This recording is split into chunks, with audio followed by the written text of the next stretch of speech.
जय गौ माता। दोस्तों, गायों को खिलाने के लिए सबसे अच्छा अनाज कौन सा है?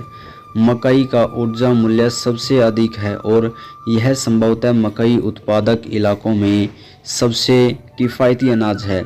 मक्का, जई और जौ मवेशियों को खिलाए जाने वाले प्राथमिक अनाज हैं।